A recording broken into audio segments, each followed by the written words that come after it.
राजस्थान उच्च न्यायालय की 75वीं वर्षगांठ के उपलक्ष्य में आयोजित एक कार्यक्रम में शिरकत करते हुए उपराष्ट्रपति जगदीप धनखड़ ने कहा कि किसी भी राष्ट्र की न्यायिक प्रणाली और उसकी कार्यक्षमता उसकी लोकतांत्रिक जीवंतता को परिभाषित करती है। एक स्वतंत्र मजबूत न्याय प्रणाली किसी भी प्रकार के शासन के लिए अत्यंत आवश्यक है, क्योंकि यह जीवन की जीवन रेखा है। उन्होंने कहा कि उच्च न्यायालय और उसके मुख्य न्यायाधीश न्याय प्रदान करने में रीढ़ की हड्डी की तरह मौलिक है। उन्होंने कहा कि किसी भी तरह की शिथिलता धनात्मक या अन्यथा हमारे लोकतंत्र के स्तंभ के रूप में न्यायपालिका को कमजोर कर देगी। उपराष्ट्रपति जगदीप धनखड़ ने शनिवार को जोधपुर स्थित मारवाड़ इंटरनेशनल सेंटर में बार काउंसिल ऑफ राजस्थान द्वारा राजस्थान उच्च न्यायालय की 75 वर्षगांठ के उपलक्ष्य में आयोजित कार्यक्रम में शिरकत की। इस अवसर पर उन्होंने कहा कि लोकतंत्र के 3 स्तंभों विधायिका, कार्यपालिका और न्यायपालिका की निसंदेह और संवैधानिक रूप से महत्वपूर्ण भूमिका है। इस आधार पर शक्तियों के पृथक्करण के सिद्धांत का ईमानदारी से पालन करने की आवश्यकता है। साथ ही हमारे पास इतिहास का ज्ञान और बुद्धि है। यह हजारों लोगों की हमारी सभ्यता के लोकाचार में गहराई से अंतर्निहित है। कार्यक्रम में देश भर से आए न्यायाधीशों व वकीलों को संबोधित करते हुए उपराष्ट्रपति ने कहा कि कुछ राष्ट्र विरोधी ताकतें वैधता प्राप्त करने के लिए संवैधानिक संस्थानों को प्लेटफॉर्म के रूप में प्रयोग कर रही है। ये ताकतें देश तोड़ने को तत्पर है और राष्ट्र के विकास व लोकतंत्र को पटरी से उतारने के लिए मनगढ़ंत नैरेटिव चलाती है। धनखड़ ने आगाह करते हुए कहा कि राष्ट्रहित सर्वोपरि है और इससे समझौता नहीं किया जा सकता। इस अवसर पर उपराष्ट्रपति ने भारत में लोकतंत्र की जड़ें मजबूत करने में न्यायपालिका की भूमिका को सराहा। इस संदर्भ में भारत सरकार द्वारा 25 जून को संविधान हत्या दिवस मनाने की घोषणा की सराहना करते हुए उपराष्ट्रपति ने कहा कि यह दिन देशवासियों को आगाह करेगा कि किस तरह 1975 में संविधान पर कुठाराघात किया गया और उसकी मूल भावना को कुचला गया। उपराष्ट्रपति धनखड़ ने राजस्थान हाई कोर्ट में बिताए अपने दिनों को याद करते हुए कहा कि उन्हें गर्व है कि यह कोर्ट उन 9 हाई कोर्ट में शामिल है जिसने आपातकाल के बावजूद निर्णय दिया है कि आपातकाल में भी व्यक्ति को बिना वजह गिरफ्तार नहीं किया जा सकता। उपराष्ट्रपति ने कहा कि खेद का विषय है कि हमारा सम्मानित सुप्रीम कोर्ट, जिसने देश में लोकतांत्रिक मूल्यों को बढ़ाने में महान योगदान दिया, इमरजेंसी के दौरान देश के नागरिकों के हक में नहीं खड़ा हुआ। सुप्रीम कोर्ट ने इन 9 न्यायालयों के फैसलों को पलट दिया और सुप्रीम कोर्ट ने इन 9 न्यायालयों के फैसलों को पलट दिया और निर्णय दिया कि आपातकाल लागू रहने के दौरान व्यक्ति को न्यायालय राहत नहीं दे सकता और सरकार जब तक चाहे आपातकाल लागू रख सकती है। उपराष्ट्रपति धनखड़ ने कहा कि संविधान में सभी अंगों के कार्य क्षेत्र का स्पष्ट बंटवारा है और शक्तियों के इस पृथक्करण का सबके द्वारा सम्मान किया जाना चाहिए। साथ ही उन्होंने कहा कि संसद न्याय का निर्णय नहीं दे सकती, उसी तरह न्यायालय भी कानून नहीं बना सकता।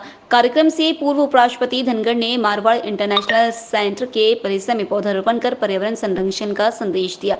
राजस्थान उच्च न्यायालय के स्थापना दिवस के 75वें वर्ष पूरे होने के उपलक्ष्य में बार काउंसिल ऑफ राजस्थान के तत्वाधान में प्लेटिनम जुबली समारोह शनिवार को मारवाड़ इंटरनेशनल सेंटर में role of judiciary in emerging India विषय पर सेमिनार का आयोजन किया गया। इस अवसर पर उपराष्ट्रपति ने दीप प्रज्वलित कर कार्यक्रम का शुभारंभ किया। साथ ही अतिथियों को पुष्पगुच्छ एवं मनी प्लांट भेंट किया गया। कार्यक्रम के प्रारंभ में बार काउंसिल ऑफ राजस्थान के अध्यक्ष भुवनेश शर्मा ने सभी उपस्थित अतिथियों का परिचय देते हुए अपना उद्बोधन दिया।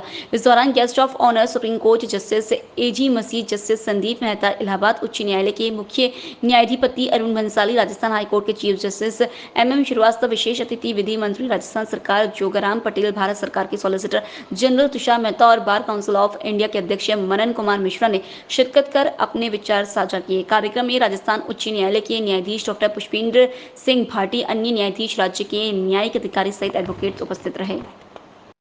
Distinguished audience is on track to overtake Japan and Germany.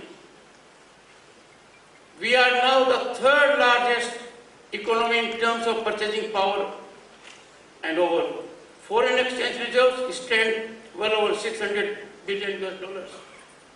When I was a member of parliament in 1989, our foreign exchange then was dwindling around $1 billion. And our gold in physical form had to be airlifted to be placed to 2 Swiss banks. We indeed have come a long way, beyond the dream and contemplation of people of my generation. Distinguished audience, please take note, global accolades are pouring in from the International Monetary Fund, the World Bank, and the World Economic Forum, and the like. The World Bank has praised India for achieving its financial inclusion, and let me tell you, financial inclusion means 500 million bank accounts for the first time, 100 million farmers getting direct transaction in their accounts 3 times a year. And World Bank says India has achieved its financial inclusion objectives within an impressively short span of 6 years, a feat that typically requires, according to the World Bank, 5 decades to accomplish. Similarly, distinguished audience, the International Monetary Fund, and there was a time when our neighboring countries know about it. They talked to the IMF for rescheduling. They talked to the IMF, their difficulties. But what does the International Monetary Fund say about us? It has recognized India, our Bharat, as a prime favorite destination for investment and growth opportunities.